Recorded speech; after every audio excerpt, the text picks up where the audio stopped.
하나님이 우리의 예배를 받으십니다 하고 인사하고 앉도록 하겠습니다. 사랑하는 여러분, 우리는 에덴의 예배에서 예배를 시작했습니다. 아무런 흠도 근심도 걱정도 상함도 없었던 완전한 그곳 에덴입니다. 그곳에서 우리는 하나님과 교제하고 소통하면서 하나님의 다스림 속에서 행복했습니다. 하나님도 행복하고 우리도 행복하고 우리가 살고 있었던 그 세상도 행복했다는 것입니다. 에덴의 예배를 통해서 이러한 은혜가 우리들의 삶 가운데 회복되기를 주님의 이름으로 축원을 드립니다. 예수 그리스도로 말미암아 이것이 다시 한번 가능하게 된다고 저는 믿습니다. 타락하고 범죄한 인간에게 부끄러움과 수치 속에 살아가고 있는 우리들의 부끄러움과 수치를 가려주셨습니다. 가죽옷을 지어 입히셨다는 것입니다. 예수 그리스도께서 우리를 위하여 희생해 주셔서 그 공로로 살아가고 있는 우리들의 모든 죄와 허물과 부끄러움과 수치를 가릴 수 있다는 것입니다. 그래서 하나님 앞에 우리는 담대히 나갈 수 있는 것입니다. 하나님과의 관계가 회복이 되는 것이죠. 하나님의 용서를 이야기하는 것입니다. 하나님이 용서를 어디까지 하셨느냐? 자신의 아들을 내어주기까지 우리를 용서하신 것입니다. 여러분, 우리들은 그만큼 하나님의 용서함을 우리가 알고 살아가고 그 용서를 우리가 인정하고 받아들여야 될 줄로 믿습니다. 하나님께서 우리를 사랑하신다고 하는데 우리가 아니에요. 그러면 안 되잖아요. 언젠가 한번 여러분들에게 예화로 드린 것 같아요. D.L. 무디의 제자인 그 목사님이 계신데 무디 선생님이 그 목사님에게 전도를 했다는 거예요. 예수 믿으라고. 그랬더니 그 사람이 나는 이래해서 예수 못 믿습니다. 나는 뭐가 어째서 예수 못 믿습니다. 하나님이 당신을 사랑하신다고. 그럴 리 없어요. 자꾸 사양을 하니까 무디 선생님이 갑자기 그 사람의 따귀를 한 대 딱 때리면서 하나님이 당신을 사랑한다고 이 성경에 써있는데 뭔 잔말이 맞냐고. 그래가지고 그때부터 예수 믿어가지고 그분이 부디 다음에 훌륭한 목사가 되었다는 이야기가 있습니다. 하나님의 사랑을 우리가 받아야 돼요. 인정해야 된다는 것입니다. 하나님 우리를 용서하셨는데 나는 용서받지 못했다라고 하는 것이 우리들의 부끄러움과 우리들의 상처 때문에 그런데 그 부끄러움과 상처가 우리들에게 무엇을 가져다 주느냐? 교만을 가져다 줍니다. 교만을. 여러분 참 이상하죠? 내가 모든 것을 소유하고 내가 잘났다라고 얘기했을 때 교만이 있을 것 같은데 나는 못났습니다. 나는 할 수 없습니다. 그리고 하나님의 사랑을 계속해서 거부하고 있는 사람도 교만하다는 거예요. 교만해서 하나님의 사랑을 받지를 못하는 거예요. 여러분, 내가 무엇이 간데 주님의 사랑을 받습니까? 참 겸손해 보이지만 하나님을 인정하지 않는 거라는 것입니다. 여러분들의 2017년 버킷 리스트 중에 하나가 무엇입니까? 이번 다니엘 기도회에 참가하면서 하나님 앞에 소원하고 기도하는 것이 무엇입니까? 저는 매년 다니엘 기도회 때 하나님한테 기도하는 소원이 있습니다. 주여, 올해를 살 수 있는 말씀을 나에게 주십시오. 2016년도 다니엘 기도회 때 저는 말씀을 받았습니다. 요한복음 21장 15절의 말씀이었습니다. 요한의 아들 시몬아, 내가 나를 사랑하느냐? 내가 나를 다른 어떤 것보다도 사랑하느냐? 2016년도는 하나님께서 나에게 사랑하냐고 물으셨던 것 같아요. 그래서 2016년도 내내 내가 주님을 사랑합니다. 내가 주님을 사랑하는 주님이 아시나이다. 그 말씀으로 내가 살았던 것 같습니다. 그래서 2017년도도 저는 마찬가지로 주님 앞에 말씀을 주십시오. 내 소원 중에 하나가 뭐냐면 하나님의 말씀을 받는 것입니다. 오늘 여러분들에게도 이런 하나님의 말씀을 받으시기를 주님의 이름으로 부탁을 드립니다. 아직 완전하지 않았지만 올해는 주님께서 왠지 저에게 그렇게 말씀하시는 것 같아요. 성우야, 내가 나를 신뢰하느냐? Are you trust me? 네가 나를 신뢰하느냐? 그래서 제가 심히 요새 부담감을 갖고 있습니다. 주님, 저는 주님을 신뢰합니다. 진짜 나를 신뢰하느냐? 신뢰합니다. 여러분, 믿음에 대해서 오늘 말씀을 드리려고 해요. 오늘은 아벨의 예배인데 이 아벨의 예배의 특징은요, 믿음으로 드려지는 예배예요. 믿음으로. 히브리서 11장 4절 말씀을 우리가 한번 읽도록 하겠습니다. 나눠드린 교재에도 있습니다. 다 같이 한번 한 목소리로 읽습니다. 시작. 믿음으로 아벨은 가인보다 더 나은 제사를 하나님께 드림으로 의로운 자라 하시는 증거를 얻었으니 하나님이 그 예물에 대하여 증언하심이라. 그가 죽었으나 그 믿음으로써 지금도 말하느니라. 이 아벨의 예배는 마음의 예배, 곧 믿음의 예배를 뜻합니다. 오늘 저는 여러분들에게 이 예배를 통해서 여러분들의 믿음이 생기는 은혜가 있기를 주님의 이름으로 축원드립니다. 우리가 하나님과 연결되는, 우리가 이 세상에서 하나님과 소통하는 방법이 있다면 무엇으로 소통을 합니까? 믿음으로 소통하는 것입니다. 믿음으로 하나님의 말씀을 듣는 것입니다. 믿음으로 하나님의 말씀을 깨닫는 것입니다. 믿음으로 하나님의 존재를 우리가 알 수가 있는 것입니다. 믿음이 가장 중요해요. 그래서 예배를 드릴 때도 내가 드리는 기도와 내가 드리는 찬양과 그 모든 예배가 믿음으로 드려져야지만이 하나님께서 기뻐하신다는 것입니다. 모든 것은 믿음으로 행해야지만이 하나님께서 받아주신다는 것입니다. 이 믿음이 하나님께로 우리를 인도하십니다. 그래서 하나님께서 우리들에게 이 예배를 부르셔서 먼저 하시는 것 중에 하나가 뭐냐면 믿음을 주시는 것입니다. 믿음을 우리들에게. 하나님이 원하시는 예배와 예배자는 믿음의 예배와 믿음의 예배자인데 그 믿음은 어떻게 생겼느냐? 마음과 뜻이 담겼을 때 믿음이 된다는 것입니다. 마음은 하트고 뜻은 뭡니까? thinking입니다. 생각입니다. 마음과 뜻과 정성을 다하여서 주 야훼를 사랑하라고, 주 야훼를 섬기라고 했지 않습니까? 그 말은 무엇입니까? 우리의 마음과 뜻이 합쳐진 믿음으로 말미암아 감사함으로 주님 앞에 나아가라는 뜻이라고 저는 믿습니다. 사랑하는 여러분, 오늘 성경 본문은 이 아벨에 대해서 얘기가 나옵니다. 배경이 창세기 4장의 말씀입니다. 창세기 4장에 보면 아담과 하와가 에덴 동산에서 쫓겨난 다음에 아이를 낳습니다. 첫째 아이가 가인입니다. 둘째 아이가 아벨입니다. 근데 가인은 어떤 사람이냐? 농사 짓는 사람이었고 동생 아벨은 양을 치는 사람이었습니다.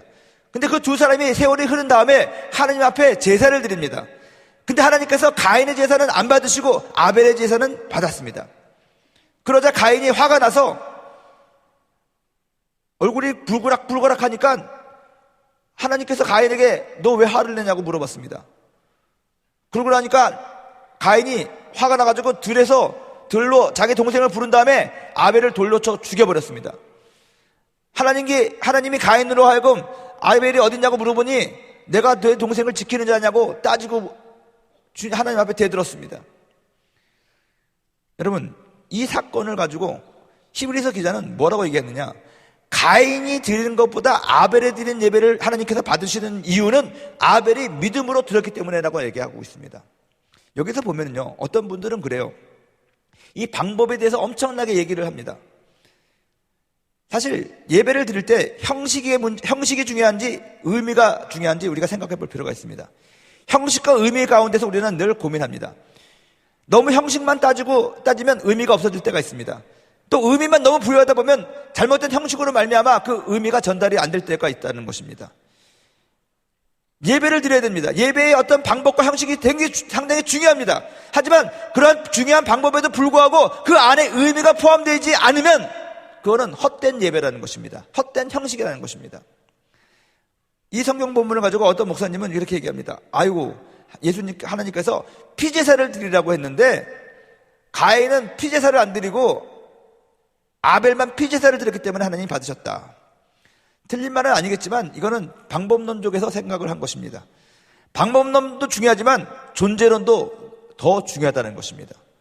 지금 우리들은 너무너무 방법론에 익숙해져가지고 진짜 본질적인 존재론에 대해서 우리는 잊어버리고 살 때가 너무 많이 있다는 것입니다. 뭔가 우리가 행한 것이 중요합니다. 남에게 보이는 것이 중요합니다. 근데 속은 하나님이 원하시지 않는 것이 있을 수도 있다는 것입니다. 울리는 꽹과리와 같을 수도 있다는 것입니다. 그래서 예수님께서는 바리새인들의 그 외식을 지적한 것입니다. 너무너무 형식과 너무너무 보이는 것에 치중한 나머지 그 안에 있는 본질을 잃어버리고 그냥 보여지는 형식에만 치중했던 그런 기도와 그러한 제사와 그러한 예배가 많아졌다는 것입니다. 예배는 형식과 의미가 모두 중요한데 교회에서 드리는 이 예배의 형식과 예배의 어떤 의미처럼 우리들의 삶 가운데서도 우리가 이 예배자로서의 삶을 살아야 될 줄로 믿습니다. 그래야지만 우리가 드리는 예배의 형식에 맞는 의미적인 삶을 살 수가 있다는 것입니다. 더 중요한 것은 여기서 가인과 아벨의 제사를 어떤 방법에 틀렸기 때문에 하나님이 받으시고 안 받으시고가 아니라 히브리서 기자는 믿음의 문제라고 얘기를 합니다. 여러분들에게 지금 도전합니다. 제사를 받으시는 것은 누구 마음입니까? 하나님 마음입니다. 다 자신들이 가지고 있는 그 소산으로 주님 앞에 예배를 드린 것입니다. 제사를 드린 것입니다. 근데 하나님이 받으시고 안 받으시고는 방법이 틀려서가 아니라 하나님 마음이라는 것입니다. 우리가 3시간 기도했기 때문에 하나님이 나를 사랑하고 우리가 30분 기도했기 때문에 나를 미워할 거야. 그거는 우리들의 입장이지 하나님의 입장이 아니라는 것입니다. 믿음이라는 것은 자기 확신이 아닙니다. 자기 열심이 아닙니다. 내 편한 대로 살아가는 것이 아닙니다. 하나님 편한 대로 살아가는 것입니다. 하나님 편한 대로. 제가 새벽 기도 때도 한번 말씀드린 것 같아요. 왜 새벽 기도가 중요한지 아십니까? 어떤 분은 그래요. 목사님 하루에 1시간 기도하면 내가 편한 시간에 점심시간에 기도해도 되고 저녁에 자기 전에 기도해도 되잖아요. 저는 야행성이잖아요. 그래서 아침에 못 일어나니까 나는 저녁에 기도하겠습니다. 그럼에도 불구하고 우리는 새벽에 기도하라고 얘기합니다. 왜 그런지 아십니까? 새벽 기도를 통해서 그 사람의 하루의 일과가 바뀔 수가 있어요. 일정이 첫 단추가 어떻게 끼워지느냐에 따라서 바뀐다니까요. 그 말은 뭡니까? 나의 첫 시간을 나에게 맞추는 것이 아니라 아버지 하나님께 맞추는 거예요. 그게 믿음이에요. 내 뜻대로 마옵시고 아버지 뜻대로라는 거예요. 가인은 하나님이 안 받으시자 화가 났어요. 그래서 아벨을 죽여요. 여러분, 화가 난 대상은 하나님인데 왜 동생을 죽여요? 그게 죄라는 거예요. 그게 잘못된 거예요. 가인은 이렇게 생각했겠죠? 얘만 아니었으면 하나님이 내 제사를 받으셨을 텐데 얘 때문에 내 제사를 안 받으신 거 아니야? 얘를 죽이면 되겠지. 그런 마음이 생겼을 수도 있어요. 그거 잘못된 거예요. 자기 중심이에요. 자기 생각이에요. 우리도 교회에서 봉사하고 어디서 일을 할 때 보면은 자기 중심으로 하는 사람이 많아요. 자기 열심이 많아요. 근데 하나님의 뜻을 모르기 때문에 이상한 데로 가요. 무식과 소신이 만나면 뭐가 되죠? 괴물이 되는 거예요. 자기의 열심이 있어요. 소신이 있어요. 근데 무식해요. 뭐냐? 하나님의 뜻을 모른다는 거예요. 내 백성이 지식이 없어서 망한다고 말씀하신 거예요. 방향성이 틀렸다는 거예요. 여러분, 이거는 믿음의 문제였다는 거예요. 가인은 하나님의 믿음으로 제사 드리지 아니하고 자기의 믿음과 확신으로 자기의 열정으로 하나님께 드렸다는 거예요. 그러다 보니까 하나님이 안 받으시니까 화가 난 거예요. 삐뚤어진 거예요. 결국 살인을 하게 된 거예요. 인류 최초의 살인자가 된 거 아닙니까? 가인이. 여러분, 우리도 자기 열심으로 봉사하고 자기 열심으로 기도하고 내 믿음으로 살아가는 사람은요, 막 좋을 때는 한참 좋다가 나중에 자기 뜻대로 되지 않냐면 하나님도 없고 교회도 없고 막 그러는 것 같아요. 이거는 하나님이 절대로 기뻐하시는 일이 아니라는 것이죠. 믿음의 예배가 아니라는 것이죠. 저는 아벨이 하나님을 신뢰하는 믿음의 예배를 드렸다고 저는 믿습니다. 아벨 같은 예배자로서 여러분들이 살아가는 은혜가 있기를 주님의 이름으로 축원을 드립니다. 그러기 위해서 아벨의 예배를 통해서 우리가 갖추어야 될 예배자의 조건들이 있습니다. 첫 번째가 뭡니까? 하나님을 경험하고 하나님의 뜻과 인도함을 받아야 된다는 것입니다. 여러분, 하나님을 경험하고 하나님의 뜻과 하나님의 인도함을 받으려면 무엇이 필요하느냐? 우리가 요즘에 길을 가다 보면은 뭐가 필요하냐면 내비게이션이 필요한데 이 내비게이션에 뭐가 포함됩니까? GPS라는 것이 포함됩니다. 내비게이션은 지도죠. 말씀입니다. 이 세상을 우리가 살아가는 데 있어서 온전한 하나님의 뜻과 하나님께서 인도하는 곳으로 가기 위해서는 지도가 필요합니다. 내비게이션이 필요하다는 것입니다. 이 말씀이 내비게이션입니다. 근데 이 말씀만 있다고 이게 되나요? 내가 지금 이 말씀 속에서 이 지도 가운데서 어느 위치에 있는지를 우리가 알아야 되는데 그것이 뭐냐? GPS잖아요. 그 GPS가 성령 하나님이라는 것입니다. 그래서 성령 하나님께서는 성령의 조명하심이라고 얘기하잖아요. 이 말씀을 읽을 때 이 말씀 속에서 내가 지금 어디에 위치했느냐, 내가 무엇을 적용해야 되는 거냐, 이 말씀이 나에게 하시는 말씀이 어떤 의미가 있고 뜻이 있느냐, 그것을 알려주는 GPS의 역할을 합니다. 그러면 이 로고스인 말씀이 성령의 조명하심으로 말미암아, 성령의 GPS로 말미암아 내가 깨닫게 되면 그것을 레마라고 말씀하는 것입니다. 완전히 나에게 소화된 말씀이라는 것이죠. 여러분, 이러한 경험과 은혜가 우리들 가운데 있어야 될 줄로 믿습니다. 이 말씀을 경험하고 말씀 속에서 하나님의 찾기를 바라고 말씀의 인도를 받기를 여러분들이 훈련해야 된다는 것입니다. 적어도 이 예배를 참석하면서 말씀에 귀를 기울여야 돼요. 말씀에 여러분들의 생각을 고정시켜야 돼요. 말씀에 여러분들의 몸과 뜻을 복종시키려는 의지와 결단이 필요하다는 것입니다. 말씀을 생각하는 것, 묵상하는 것 좋습니다. 하지만 그보다 더 중요한 것이 무엇이냐? 말씀을 듣는 것입니다. 이게 하나님의 말씀으로 들려야 돼요. 하나님의 말씀을 들려야 돼요. 이 주의 종들이요, 고민이 한 가지 있습니다. 많은 사람들에게 말씀을 전하면서 은혜를 끼치는데 자신의 가족에게는 잘 은혜를 못 끼쳐요. 참 희한하죠. 저도 보면은 우리 지체들을 제가 기도해주면 방언도 잘 받고 가끔 가다가 병도 낫고 감사한데, 우리 애들한테 기도해주는데 방언이 안 터지고 병이 안 낫는 거예요. 우리 애 셋 다 방언을 하거든요. 근데 제가 어렸을 적부터 방언 받으라고 기도를 많이 해줬어요. 우리 RTN 교회에서 방언을 못하는 아이들이 우리 자녀 셋밖에 없었어요. 주일학교 애들이 한 300명 됐었는데 그 중에 방언을 못하는 우리 애들 셋. 그러니 내가 얼마나 창피하겠어요. 막 기도해주고. 그러다가 깨달았어요. 얘네들이 나를 하나님의 사자로서 생각을 안 하고 아빠로 생각하기 때문에 내가 하는 말을 하나님의 말로 듣지 않고 아빠의 말로 들어요. 그러니 믿음이 안 생기는 거예요. 부인이 남편이 말한다고 해서 이 하나님의 종의 말씀으로 들어야 되는데 남편이 내게 말하는 것이구나. 여러분들도 마찬가지예요. 목사님들 전도사님하고 친하다고 해가지고 그 목사님 전도사님이 말하는 말씀을 하나님 말씀으로 들어야 되는데 오빠의 말씀으로 듣거든.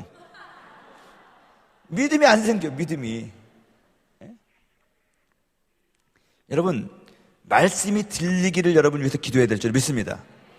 그래서 저는 극단의 조치를 취해가지고 우리 아이들로 하여금 말씀이 걔네들에게 하나님의 말씀으로 들려줄 사람한테 보내야겠다 해가지고 제가 중국 선교사님한테 2달 동안 보낸 적이 있어요.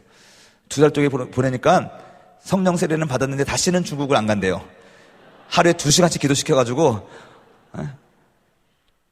사랑하는 여러분, 이 말씀이 들리기를 여러분 기도하시기를 주님의 이름으로 축원드립니다. 근데 이 말씀이 어떻게 들리느냐? 주의 음성은요, 귀로 듣는 게 아니에요. 마음으로 듣는 거예요. 마음으로 듣는 거예요. 이게 제일 중요해요.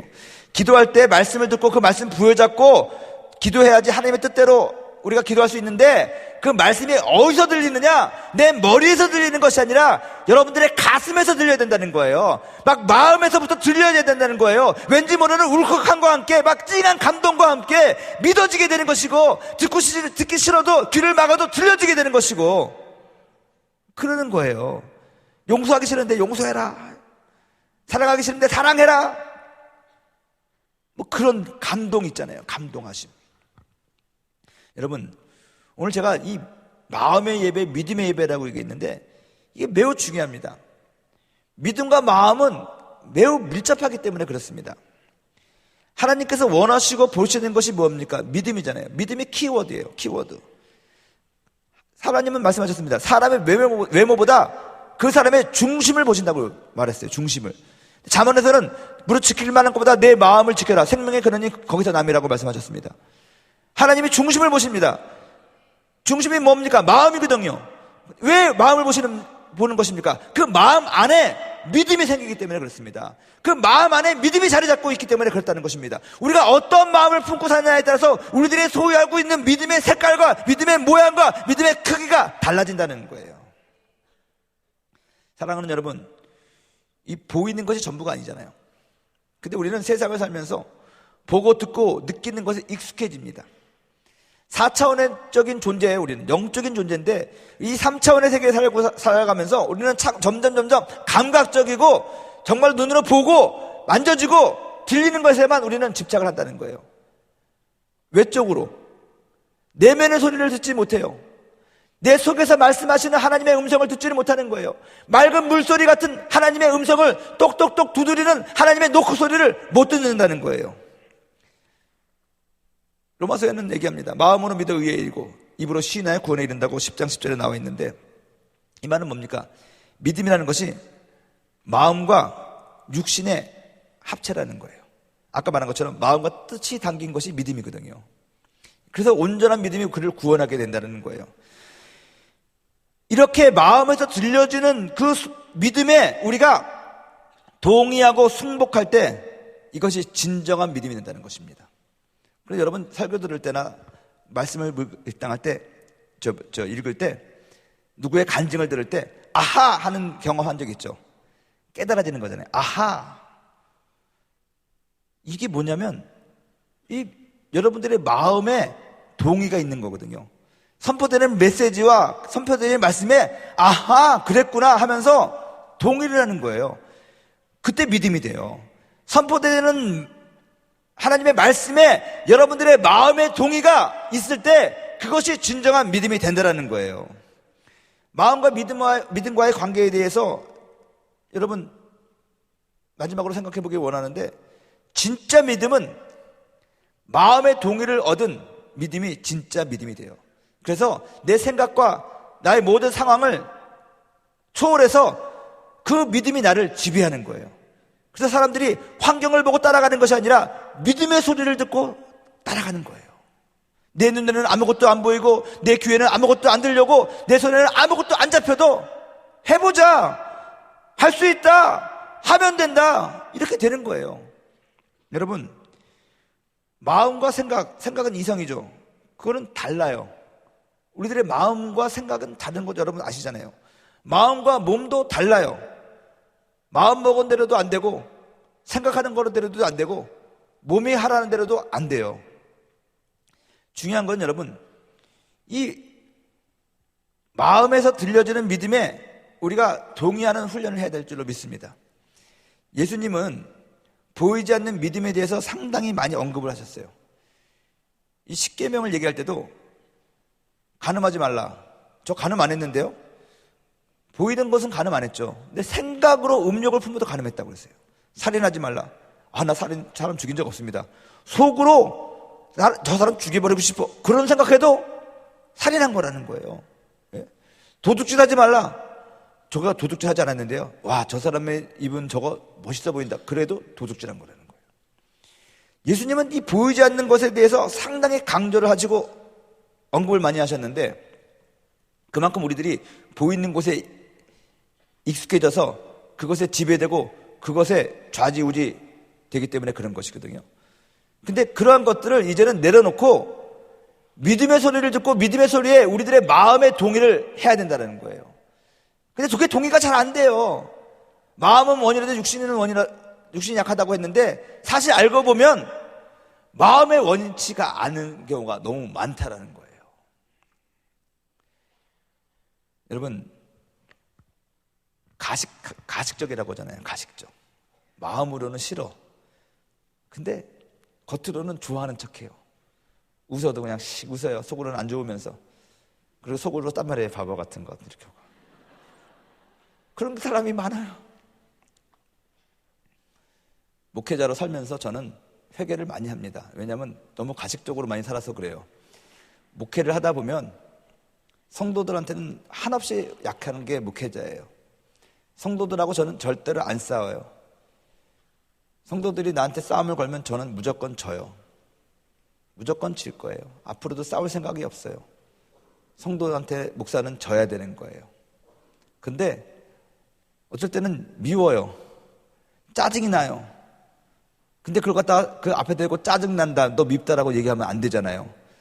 그래서 말이 속에 없는 말을 해요. 형제님 사랑합니다. 속으로는 나쁜 놈 자식.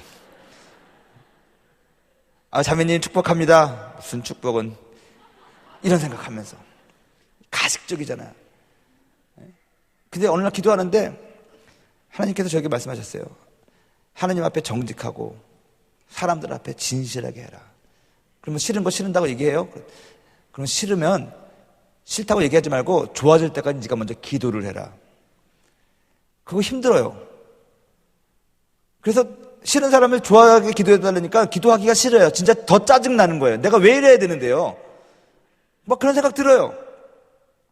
근데 담임 목사님이 그러더라고요. 절대 긍정, 절대 감사. 그래서 절대 긍정을 갖기 위해서 그 사람에게 좋은 면을 찾기 시작했어요. 하나도 좋은 점이 없는 사람은 없어요. 그래도 좋은 점이 하나 있어. 정말이에요. 저 가수를 말미암아 내가 예수님을 더 만나게 되었다. 그것도 좋은 점이고, 아무리 못생겨도 눈썹은 이쁘네. 모든 것이 뭐 나빠도 아이고 저 사람 그래도 교회 일주일에 한 번밖에 안 오네. 매일 왔어 봐. 얼마나 큰일 날 뻔했어요. 여러 가지를 찾다 보니까는 좋은 점이 보이더라고요. 그 나쁜 점 보지 말고 좋은 점을 생각하니까 그 사람을 만나도 나중에 할렐루야 할 때 좋은 점을 생각하면서 교회 왔다 빨리 가려네. 할렐루야. 그렇게 될 수가 있어요. 엄청 삐딱한 사람이 있거든요. 막 부정적인 사람이 있거든요. 근데 그 사람이 말했던 독설 부정적인 거 생각하면 마음이 불편하죠. 그래서 보는 것을 다른 걸 봐야 되는 거야. 그걸 보지 말고, 작은 걸 보는 거. 하다못해 와 오늘 제가 입은 신발 제가 신은 신발 진짜 멋지다. 그런 것까지 보는 거예요. 그래서 이왕이면은 그 사람들에게 진실하게 보기 위해서 진실된 것을 보고 말하고 하는 것이 필요하다고 저는 생각이 들어요. 제가 왜 이 말을 하냐면요. 왜 믿음이 안 생기냐면요. 하나님의 말씀을 들어도 진실되지 않는 마음은 그 믿음에 동의를 하지 않아요. 무슨 말인지 이해가 되세요? 우리 마음이 하나님 앞과 사람들 앞에 정직하고 진실해야지만이, 그냥 어린아이 같은 거예요. 어린아이 같은 사람이 하나님 나라를 본다고 그랬잖아요. 그게 진실해야지만이 아버지의 말씀이 들려올 때 그 말씀에 아멘하고 전적인 동의를 하게 된다는 거예요. 그렇게 동의를 하면 그것이 무엇가 되냐? 산을 옮기는 믿음이 된다는 거예요. 그리고 하나님이 받으시는 믿음이 된다는 거예요. 이것이 진정한 믿음이에요. 그러기 위해서는 여러분 결단이 필요해요. 아까 말한 것처럼 결단이 필요한 거예요. 사람을 만나도 좋은 면을 보자. 진실하게 살자. 누구를 만나도 진실하게 살자. 그렇다고 진실하게 산다고 해가지고 나 너 싫어 이렇게 얘기하지 마시고, 그런 말로 사람 시험 드니까 긍정적으로 그 사람을, 우리는 예수님처럼 살아야 되는데 예수님은 생명을 얻을 때 더 풍성하게 얻게 하는 거잖아요. 말로써 행동으로 사람을 죽이는 거 멸망시키는 존재가 아니잖아요. 우리도 그렇게 살아야 되니까 이게 전제예요. 나는 내가 만나는 모든 사람들을 성공시켜주겠다, 내가 축복해주겠다라는 생각을 가지고 하되 그 사람이 마음에 안 드는 건 사실이거든요. 근데 마음에 안 든다고 해서 그것을 보지 말고 그 가운데서도 좋은 것을 보라는 거예요. 하다못해 볼 게 없으면 그 사람이 신고 있는 신발을 보든지 벨트를 보든지 쓰고 있는 모자를 보든지 아니면 그 사람 옆에 주변 배경을 보든지, 진짜로 야 그래도 저 사람은 보기 싫어도 저 사람 뒤에서 해는 떠오르고 있구나 뭐 이렇게 보면서, 그래서 좋은 거 하는 거예요. 그래서 말하기 싫으면 야 오늘 넌 참 진짜 멋있는 타임에 나를 만나러 왔다. 하나님의 섭리는 너무 굉장하고 좋은 거야. 뭔 말인지 모르겠지만 그래도 죄는 안 짓잖아. 그러면서 진실되게 얘기해 나가는 거예요. 근데 희한한 건 그렇게 하면요 그 사람이 좋아져요. 좋은 점을 보기 시작하면 그 좋은 점이 점점 커져가지고 그 사람의 단점을 가려줘요. 근데 나쁜 것을 보기 시작하면 한이 없이 그 나쁜 것이 좋은 것도 다 가려져 버린다니까. 이렇게 하려면 결단을 해야 돼요. 나는 좋은 것만 보리라. 여러분들이 저를 볼 때도 좋은 것만 보세요. 아멘? 저도 여러분들을 볼 때 좋은 것만 볼 거예요. 나쁜 건 없어요. 여러분들 좋은 것만 볼 거예요. 아멘을 안 하네. 진실되게 말하는 겁니다. 하나님의 말씀에 대해서 마음을 열고 살아야 돼요. 상황과 환경보다도, 내가 처해 있는 환경과 상황보다도 아버지의 말씀을 먼저 내가 수용하고 그 말씀 부여잡고 살겠다.